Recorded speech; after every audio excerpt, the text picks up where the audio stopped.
Hello दोस्तों, नमस्कार। स्वागत है आपका एडवांस एग्रीकल्चर यूट्यूब चैनल में। दोस्तों, आज की इस वीडियो के माध्यम से सरल और आसान शब्दों में बतलाने वाले हैं, समझाने वाले हैं तोरई की उन्नत सफल वैज्ञानिक खेती की A to Z संपूर्ण जानकारी। तोरई की खेती कब और कैसे करना चाहिए, आप जो वीडियो पर देख रहे हैं ये है तोरई की खेती। और तोरई की खेती करते समय कौन कौन सी बीमारी, रोग, डिजीज़, फंगस आते हैं, उन्हें हमारे किसान भाई कैसे कंट्रोल कर सकते हैं और ज़्यादा से ज़्यादा उत्पादन निकालने के लिए आप कौन सी न्यूट्रिएंट पोषक तत्वों की पूर्ति करना चाहिए, कौन सी ज़रूरी खादों को देना चाहिए जो कि सस्ती हों, अच्छी हों। और साथ ही हम बात करने वाले हैं इस वीडियो के माध्यम से कि यदि हमारे किसान भाई तोरई की खेती करते हैं तो कितनी लागत आएगी, कितना उत्पादन होता है, कितना नेट प्रॉफिट बचेगा। तो संपूर्ण जो विश्लेषण है तोरई की क्रॉप का इस वीडियो के माध्यम से सरल और आसान शब्दों में समझाने वाले हैं। तो प्लीज़ इस वीडियो को स्किप नहीं करें, क्योंकि जो ज्ञानवर्धक जानकारी है, आप यदि वीडियो को स्किप करते हैं तो आप वंचित रह सकते हैं। तो तोरई की खेती हमारे किसान भाई परंपरागत तरीके से करते हैं। थोड़ा सा परंपरागत तरीके से हटकर वैज्ञानिक खेती तोरई की कैसे की जाती है, इस वीडियो के माध्यम से बतलाने वाले हैं। मैं हूं शिव कुमार। चलिए शुरू करते हैं। सबसे पहले बात करते हैं अनुकूल समय।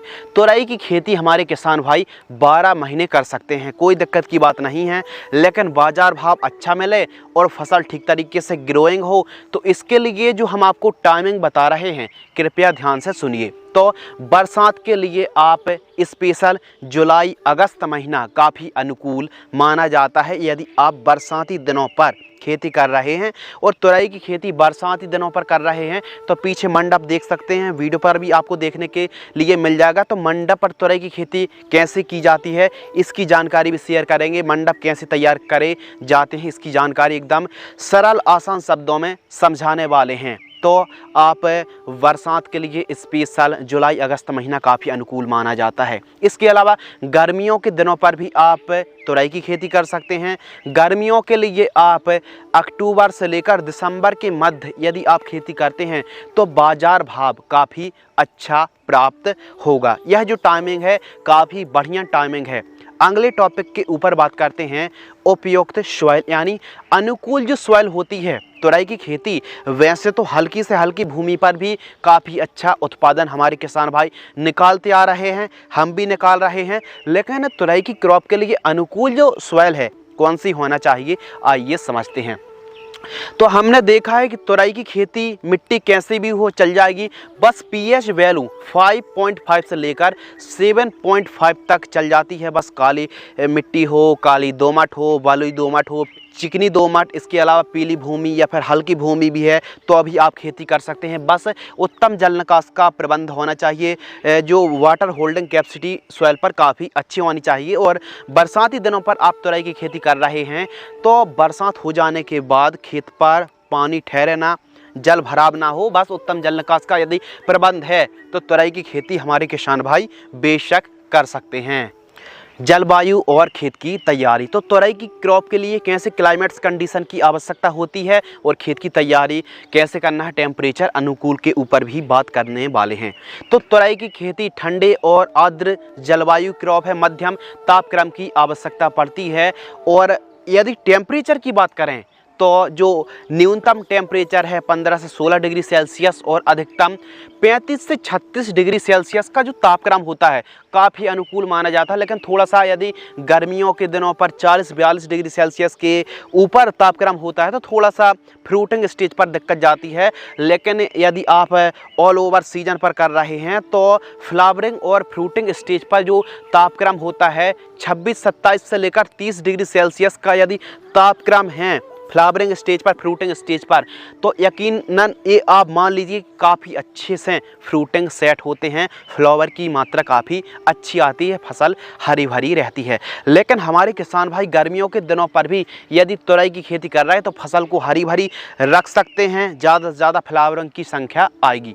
तो इसके लिए आपको टेम्परेचर तो हमने बतला दिया। अब बात कर लेते हैं खेत की तैयारी। तो तोरई की क्रॉप के लिए खेत की तैयारी तो सर्वप्रथम मीडियम गहराई में चलने वाली जैसे कल्टीवेटर है, दगफेट है, तूतल से पहली और दूसरी आपको प्लोइंग कराना है और अंतिम जुताई के समय 2 ट्रॉली गोबर खाद पूरे खेत में बिखेर कर रोटावेटर से खेत को समतल कराए, मिट्टी को भुरभुरी आपको करा लेना है। तो इस प्रकार खेत की आपको तैयारी कराना है। खेत की चारों तरफ एकदम साफ सफाई होना बहुत ही ज़रूरी है। आइए दोस्तों बात करते हैं उन्नतशील किस्में। तो तुरई का सर्वाधिक उत्पादन देने वाली जो किस्में हैं, जो वैरायटी हैं, जो कि सर्वाधिक उत्पादन देने वाली किस्मों का ही हमारे किसान भाइयों को चुनाव करना चाहिए। तो नंबर 1 जो सबसे अच्छी वैरायती है VNR की आरती है। इसके अलावा माहिको की पल्लवी के नाम से आती है। इसके अलावा नन हेम्स की US 6001 के नाम से आती है। इसके अलावा नंबर 4 जो वैरायटी है काफ़ी अच्छा उत्पादन देने वाली नामधारी की NS 474 के नाम से वैरायटी आती है। इसका भी हमारे किसान भाई सलेक्शन कर सकते हैं। इसके अलावा नंबर 5 पूसा नस्दार के नाम से वैरायटी आती है। तो इन वैरायटी का सलेक्शन हमारे किसान भाई कर सकते हैं। काफ़ी अच्छा उत्पादन, प्रोडक्शन और परफॉर्मेंस देती हैं। प्रति एकड़ सीड्स, यदि आप 1 एकड़ पर तुरई की खेती कर रहे हैं तो कितने ग्राम या फिर कितने किलोग्राम सीड्स की आवश्यकता पड़ने वाली है, आइए समझते हैं। तो यदि डिस्टेंस को आप कम और ज़्यादा करते हैं, सीड्स की नंबर ऑफ क्वांटिटी यदि हाई डेंसिटी में सोइंग करते हैं तो जो आपको सीड्स की रिक्वायरमेंट पड़ने वाली है उसकी क्वांटिटी कम और ज़्यादा भी हो सकती है। तो आपको जो हम डिस्टेंस आगे बताएंगे, आइए बात करते हैं क्वांटिटी के बारे में। यदि आप 1 एकड़ पर तुरई की खेती कर रहे हैं तो आपको ये मान लीजिए 800 ग्राम से लेकर 1 किलोग्राम के आसपास आपको सीड्स की रिक्वायरमेंट पड़ेगी, सीड्स की आपको ज़रूरत पड़ने वाली है। बात कर लेते हैं बीज उपचार यानी सीड्स ट्रीटमेंट, यानी बीज उपचार करने से अंकुरण और जर्मिनेशन फंगस नहीं लगते हैं और काफ़ी अच्छा स्वस्थ जर्मिनेशन देखने के लिए मिलता है। तो 1 किलोग्राम बीजों को आपको 5 ग्राम जैसे UPL की साप आती है CM75 carbendazim 12% plus mancozeb 63% WP फफूंदनाशक को 1 किलोग्राम बीजों को 5 ग्राम फफूंदनाशक से बीजों को उपचार करके यदि आप बुआई करते हैं तो काफ़ी अच्छा आपको जर्मिनेशन और स्वस्थ अंकुरण देखने के लिए मिलेगा। वेसल डोज यानी बुआई के समय कौन कौन सी खाद देनी है और कितनी मात्रा पर देना है, क्योंकि जब हम बुआई करते हैं तो उस समय ज़्यादा से ज़्यादा न्यूट्रिएंट की यदि पूर्ति करते हैं तो यकीनन दोस्तों अच्छा उत्पादन, मुनाफा देखने के लिए मिलता है। तो बेसल डोज पर 100 किलोग्राम आपको सिंगल सुपर फास्फेट SSP उर्वरक खाद लेना है, 50 किलोग्राम आपको डाई अमोनियम फास्फेट DAP उर्वरक खाद लेना है और 20 kilogram MOP muriate of potash और 5 किलोग्राम यदि दीमक की समस्या है, वाइट ग्रेप की समस्या है तो आप रीजेंट GR 5 किलोग्राम और 2 ट्रॉली गोबर खाद वेट के ऊपर दे करके ठीक तरीके से आपको वेट तैयार करा लेना है। या फिर बुआई के समय इस खाद को आप मिक्स करके गड्ढों के पास 20 ग्राम से लेकर 30-30 ग्राम प्रति गड्ढे के पास दे सकते हैं। और वेट विधि से खेती कर रहे हैं तो वेट के ऊपर दे करके कुछ इस प्रकार आप वेट तैयार करा लीजिए। आइए बात करते हैं वेट तैयार। यदि हमारे किसान भाई वेट विधि से खेती कर रहे हैं तो डिस्टेंस कितना रखना चाहिए, आइए सरल और आसान शब्दों में समझते हैं। वेट तैयार, यदि हमारे किसान भाई वेट विधि से तुरई की खेती कर रहे हैं तो वेट की चौड़ाई वेट मेकर या फिर वेट राइजर से आप तैयार करा सकते हैं। वेट की चौड़ाई 2.5 फीट, वेट से वेट की दूरी आपको रखनी है तकरीबन 6.5 से 7 फीट के आसपास रख सकते हैं और वेट की ऊंचाई आपको 1 फीट रखनी चाहिए। इस प्रकार वेट मेकर या फिर वेट राइजर से आपको वेट तैयार कराना चाहिए। आइए बात करते हैं प्लांट डिस्टेंस एंड सोइंग। तो हमारे किसान भाइयों को पौधे से पौधे की दूरी कितनी रखनी चाहिए, तो पौधे से पौधे की दूरी आपको 3 फीट रखनी है और आपको लाइन से लाइन की दूरी आपको 7 फीट रखनी चाहिए। इसके अलावा एक मंडप से दूसरे मंडप की आपको जो दूरी रखनी है वो आपको रखनी है 3 फीट के आसपास, 3 से 4 फीट आप रख सकते हैं। 3 फीट काफ़ी अच्छा माना जाता है। तो इस प्रकार आपको डिस्टेंस रखना चाहिए और आपको बुआई एक गड्ढे पर आपको 2-2 सीड्स की 2-2 बीजों की आप बुआई कर सकते हैं। आइए दोस्तों बात करते हैं मंडप तैयार, यानी मंडप विधि से यदि हमारे किसान भाई तुरई की खेती कर रहे हैं तो किस प्रकार मंडप तैयार करना चाहिए। तो मंडप तैयार करने से पहले हम समझते हैं कि आवश्यक सामग्री जो हम आपको जानकारी शेयर कर रहे हैं दोस्तों, यह संपूर्ण जानकारी प्रति एकड़ की दर से दी जा रही है। तो आपको आवश्यक सामग्री 1 एकड़ में लगभग 1800 से 2000 बांस बांस के टुकड़ों की आवश्यकता पड़ने वाली है जो कि काफ़ी ज़्यादा मजबूत हों और 8 फीट लंबाई रहत हों। बांस मजबूत होना बहुत ही ज़रूरी है कि जो वजन आता है मंडप का वो मंडप झेल सके और जो मंडप होता है वो वजन को कंट्रोल कर सके।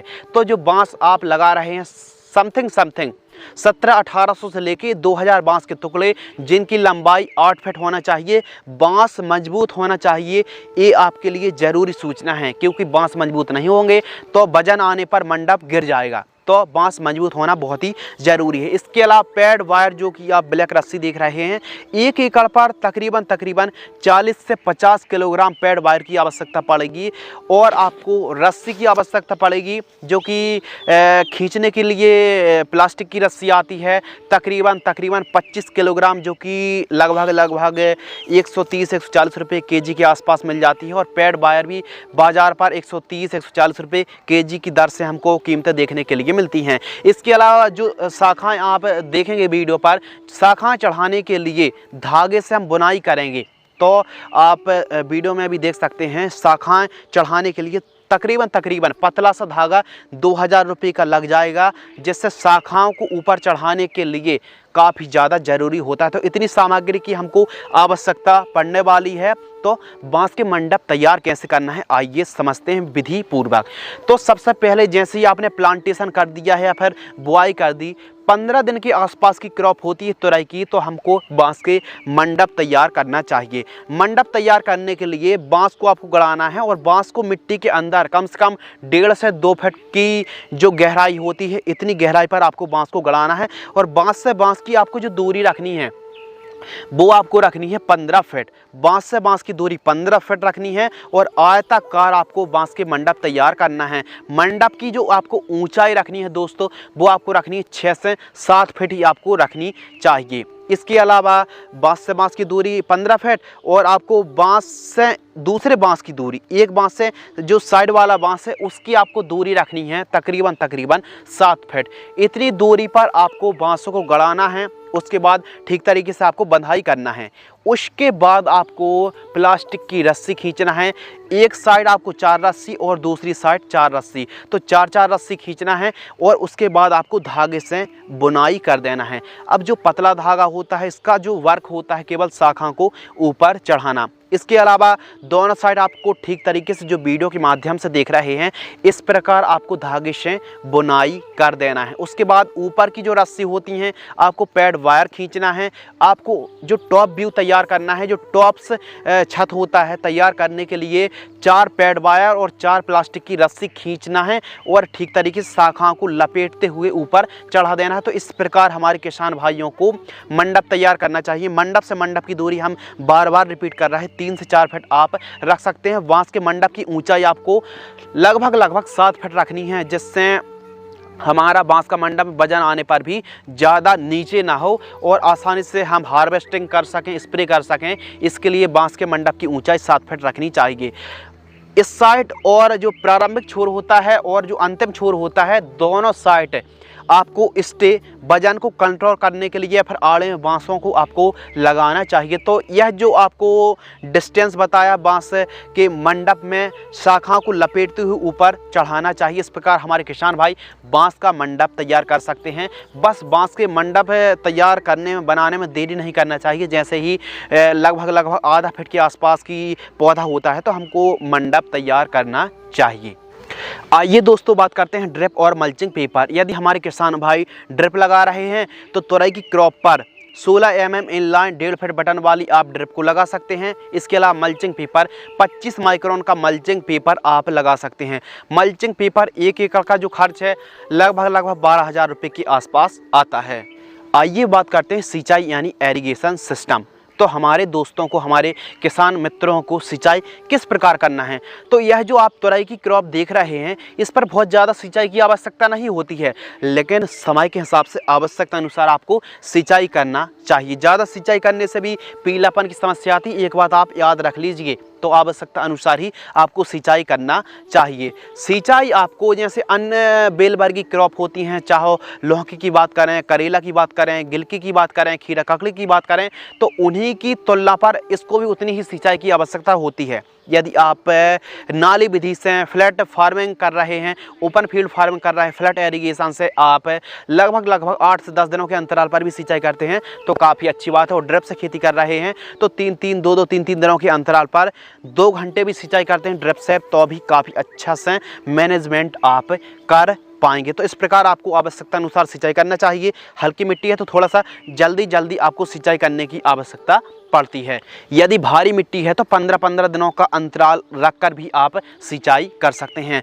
आइए बात करते हैं खरपतवार की रोकथाम यानी वीड कंट्रोल। यदि तुरई की क्रॉप पर ज़्यादा खरपतवार फसल पर रहते हैं तो थोड़ा सा वायरस भी ज़्यादा आता है और रस चूसक कीटों का प्रकोप और भी ज़्यादा बढ़ जाता है। तो इसीलिए खेत के चारों तरफ और खेत पर और प्लांट्स के पौधे के आसपास साफ सफाई होना बहुत ही ज़रूरी है। निराई गुड़ाई ज़रूर करें।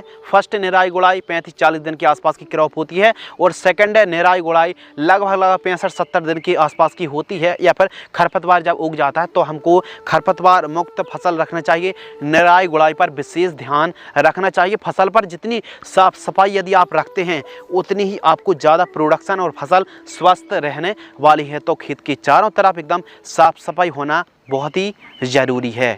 स्प्रे शेड्यूल तुरई की फसल पर आइए समझते हैं स्प्रे शेड्यूल के बारे में।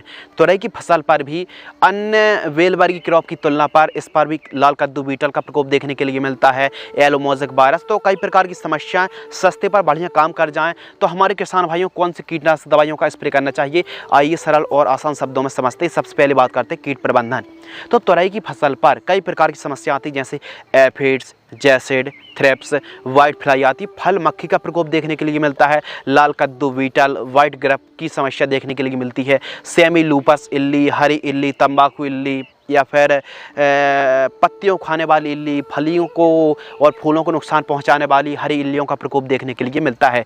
कुछ फंगस पर पाउडरी मिल्ड्यूड है, डाउनी मिल्ड्यूड है, विलाइट है, लीफ स्पॉट है, झुलसा है, बैक्टीरियल बिल्ट आता है और साथ ही कुछ बीमारियों पर येलो मोज़ेक वायरस आता है, कोकड़ा रोग आता है, पत्ते सिकुड़ने लगते हैं, लीफ कर्ल वायरस की समस्या देखने के लिए मिलती है। बैक्टीरिया बिल्ट से लेकर कुछ जड़ संबंधित रोग बीमारी आती हैं, उनको आप कंट्रोल और रोकथाम कैसे कर सकते हैं, आइए सरल और आसान शब्दों में समझते हैं। सबसे पहले स्प्रे से पहले समझते हैं कि हमारी तुरई की फसल पर सड़न की समस्या आती है, यानी फ्रूट जो होते हैं तुरई के जो फल होते हैं सड़न की समस्या आती है तो वो आती है फल मक्खी से। अब फल मक्खी से ही डंक मारकर फल को सड़ा देती है, कुछ दिन बाद सड़ जाते हैं। तो आपको करना क्या है, फल मक्खी की रोकथाम करने के लिए फ्रूट फ्लाई फेरोमोन ट्रैप आता है, 1 एकड़ में 20 पीस लगाइए। फसल से लगभग 1 फीट ऊपर आप ट्रैप लगा दीजिए, 1 एकड़ में 20 पीस। सफ़ेद मक्खी से वायरस फैलता है, येलो मोज़ेक वायरस और कोकड़ा रोग फैलता है, तो इसके लिए पीला ट्रैप लगा लीजिए 1 एकड़ में 15 से 20 पीस। और रस चूसक कीट जैसे एफिड जैसे इसकी रोकथाम करने के लिए आप नीला ट्रैप लगा लीजिए 10 पीस। तो इस प्रकार यदि आप इन ट्रैप को लगा देते हैं तो फ़ायदा क्या होगा, उससे फ़ायदा ये होगा कि रस चूसक कीट हैं, सफ़ेद मक्खी है, फल मक्खी, इनकी रोकथाम आप सस्ते पर और बढ़िया जो लाइफ साइकिल है फसल की बढ़िया कंट्रोल कर पाएंगे। तो हम बात कर रहे थे स्प्रे शेड्यूल।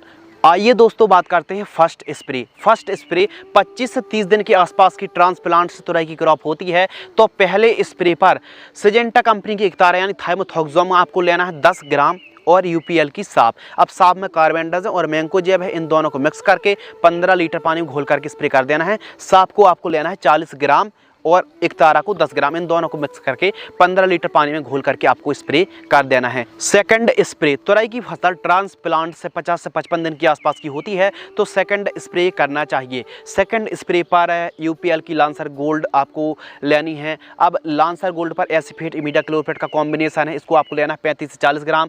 और पोषक सुपर प्लांट ग्रोथ प्रमोटर पोषक सुपर, इसको आपको लेना 25 ml, इन दोनों को 15 लीटर पानी में घोल करके आपको स्प्रे कर देना है। तुरई की फसल पर थर्ड स्प्रे, तुरई की फसल ये मान लीजिए जब ट्रांसप्लांट से 75 से 80 दिन के आसपास की होती है तो तीसरे स्प्रे पर हमको दमन YOR 303 30 ml लेना है और कॉन्फिडोर इंसेक्टिसाइड लेना है 10 ml, इन दोनों को घोल करके 15 लीटर पानी में घोल करके स्प्रे आपको कर देना चाहिए। फोर्थ स्प्रे, तोरई की फसल 100 से 120 दिन के आसपास की होती है, तो फोर्थ स्प्रे पर आप टाटा की ताकत फंगिसाइड आपको लेना है 40 ग्राम और बायर कंपनी सोलवन इंसेक्टिसाइड 10 से 12 ml लेना है। इन दोनों को घोल करके 15 लीटर पानी में घोल करके मिक्स करके स्प्रे आपको कर देना है। किसान भाइयों, तोरई की फसल पर ये था स्प्रे शेड्यूल, जो कि आवश्यकता अनुसार आप कीटनाशक दवाइयों की स्प्रे लेते हैं, आवश्यकता अनुसार पोषक तत्वों की पूर्ति करते हैं, तो काफ़ी अच्छी फसल हरी भरी रहने वाली है।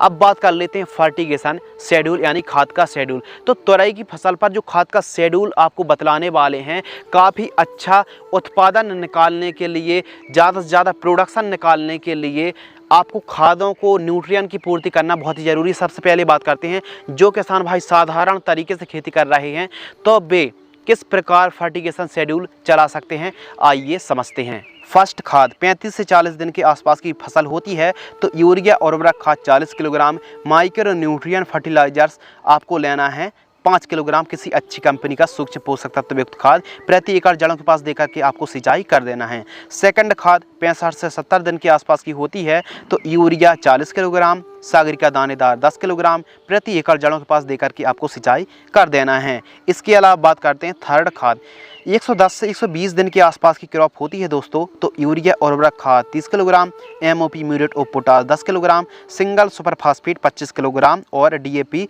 15 किलोग्राम, इन तीनों को मिक्स करके प्रति एकड़ जड़ों के पास देकर के आपको सिंचाई कर देना है।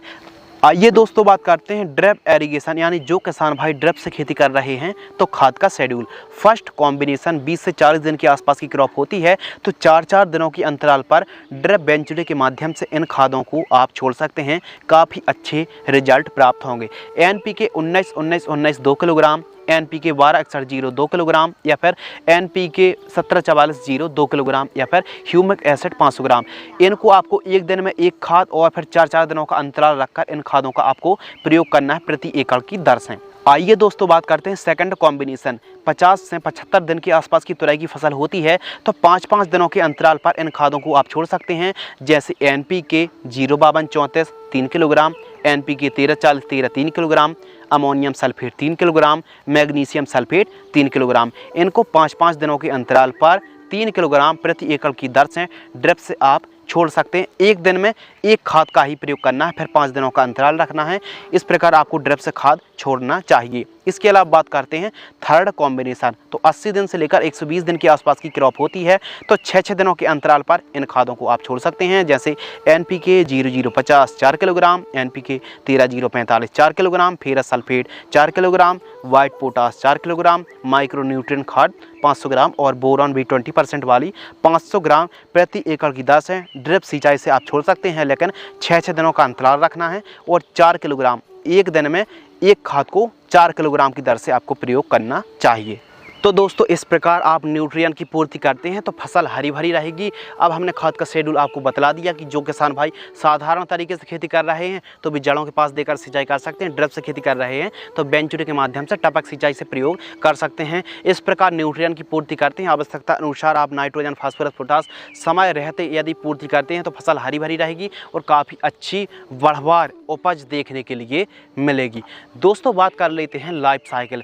तो तुरई की जो क्रॉप है ठीक तरीके से फल प्राप्त हों तो लगभग ये मान लीजिए इसकी जो लाइफ साइकिल है 5 महीने के आसपास बड़े ही आराम से चल जाती। 4-5 महीने 5 महीने तो ये मान लीजिए 5 महीने अच्छे फल देती है। तुरई की क्रॉप की जो लाइफ साइकिल है वो है 5 महीने। आइए बात करते हैं लागत यानी पर एकड़ कॉस्ट। यदि हम 1 एकड़ पर तुरई की खेती करते हैं, चाहे सीड्स का खर्च हो, चाहे प्लांटेशन का खर्च हो, चाहे मंडप का खर्च हो, चाहे पेड वायर से लेके स्प्रे, खाद, खेत की तैयारी, ये मान लीजिए सभी खर्च को जोड़कर मल्चिंग और ड्रिप को अलग कर दिया जाए और बाकी खर्चों को जोड़ा जाए तो ये मान लीजिए लगभग 20,000 रुपये के आसपास 1 एकड़ का खर्च आता है। किसान भाई यदि थोड़ा सा और वैज्ञानिक तरीके से खेती करते मल्चिंग ड्रिप लगाएंगे तो उसका खर्च तो अलग ही आएगा, लेकिन ड्रिप लगाते हैं तो कई साल चलेगी, इसलिए ड्रिप का और मल्चिंग का हमने नहीं जोड़ा है। बाकी इस प्रकार यदि आप तुरई की खेती करते हैं तो 1 एकड़ में तकरीबन 20,000 रुपये का खर्च आता है।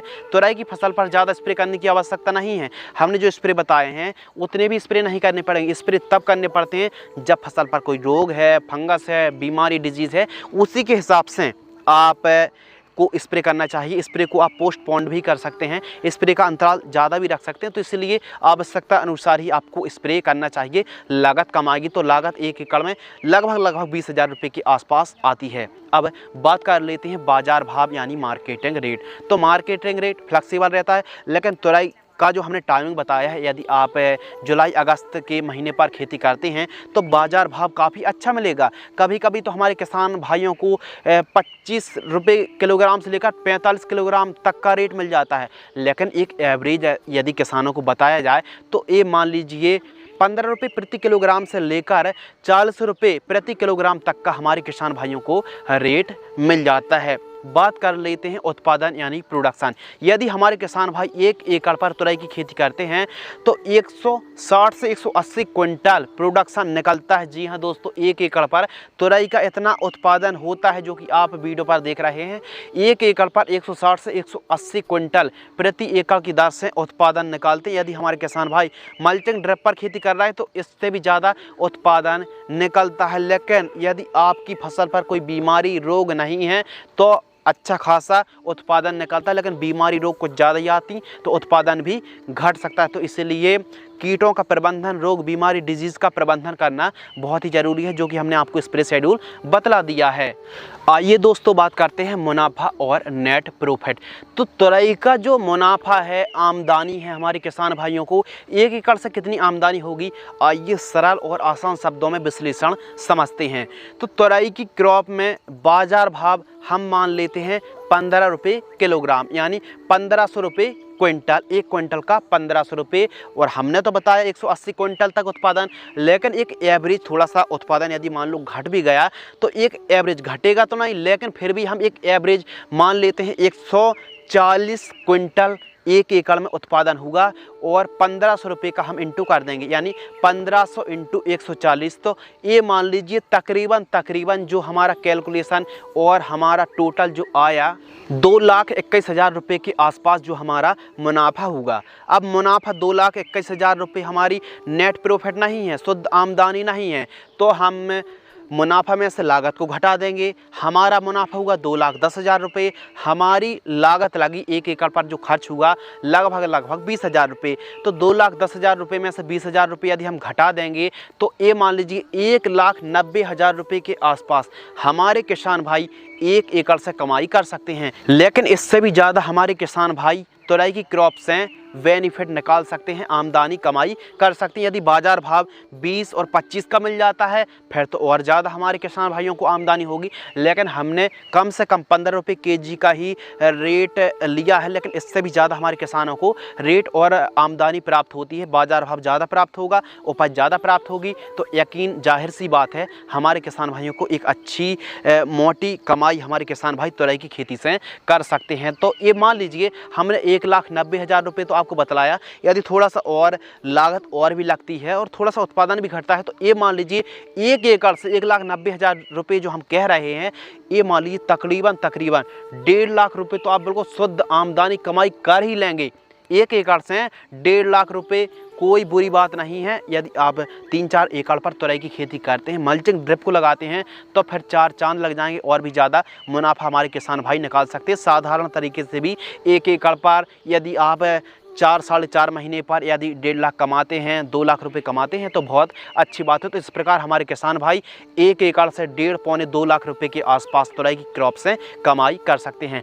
उम्मीद करते हैं दोस्तों इस वीडियो से आपको कुछ नया, नॉलेजेबल और इंटरेस्टिंग सीखने के लिए ज़रूर मिला होगा। इस वीडियो के माध्यम से हमने आपको उन्नत किस्मों से लेकर खेत की तैयारी, प्लांटेशन से लेकर हार्वेस्टिंग तक संपूर्ण जानकारी शेयर की।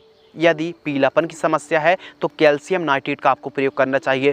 फल टेढ़े आ रहे हैं तो कैल्शियम नाइट्रेट के साथ बोरोन का आप प्रयोग कर सकते हैं। कोकड़ा रोग आ रहा है तो प्रॉपर रस चूसक कीटों की आपको प्रॉपर स्प्रे लेने चाहिए। उम्मीद करते हैं इस वीडियो से आपको कुछ नया सीखने के लिए तो ज़रूर मिला होगा। यदि आपको यह वीडियो पसंद आती है तो वीडियो को लाइक करें। अधिक जानकारी के लिए आप हमें इंस्टाग्राम पर ही फॉलो कर लीजिए, शिवकुमार 095। तो मिलते हैं इसी प्रकार कृषि कार्य से जुड़ी नई, नॉलेजेबल, इंटरेस्टिंग, महत्वपूर्ण जानकारी के साथ। तब तक के लिए धन्यवाद, नमस्कार, जय हिंद, वंदे मातरम।